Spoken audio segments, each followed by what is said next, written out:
Right, this lecture is from the docu-series on Latin American. It's the episode called Foreigners in Our Own Land.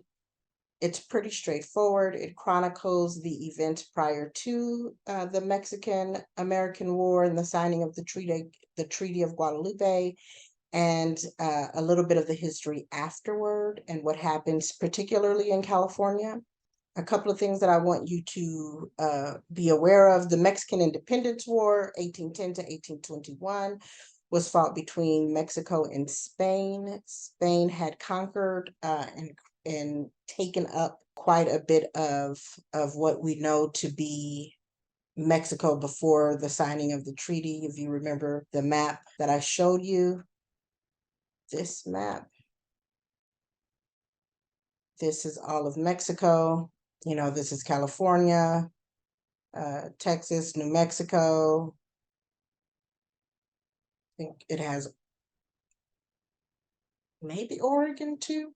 So after the Mexican Independence War with Spain, we get a different class of citizens called the Californios. I want you to know who they are, who constituted the Californios, what their social status was.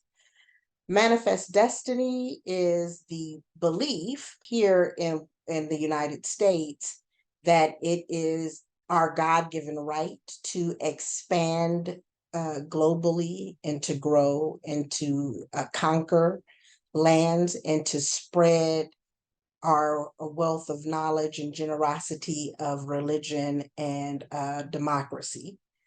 But that it is destined by God, the right of this country to be as expansive as it can be.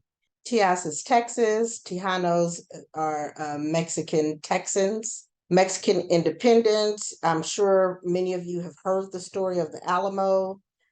This occurs during this particular battle between Texas and Mexico. I want you to know who Antonio Lopez Santa Anna is and the significance of the battle at Alamo, and then the significance of the Battle of San Jacinto. Please note the resources of Western states. So as the U.S. is growing and expanding and taking up the lands around them, particularly the lands out west, they're also gaining natural resources. Everyone knows about California's gold rush. California's natural resource is gold, but Nevada, Arizona, and New Mexico are also offering natural resources. So I want you to know what those are.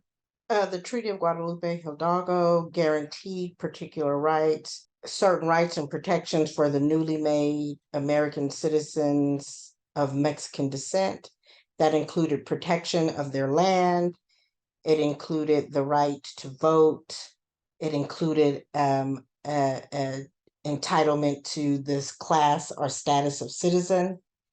And of course, all of those things were defaulted on later in the Mexicans in California, which is now California in the United States, not California in Mexico, become classified as non-native immigrant populations.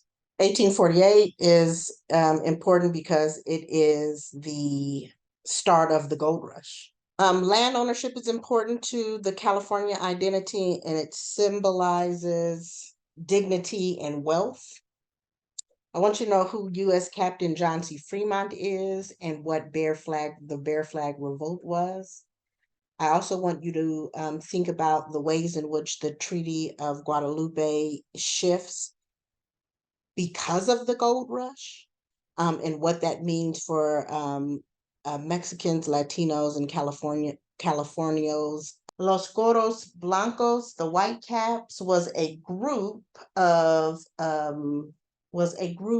Mexicans who were active in their resistance to Anglo settlers and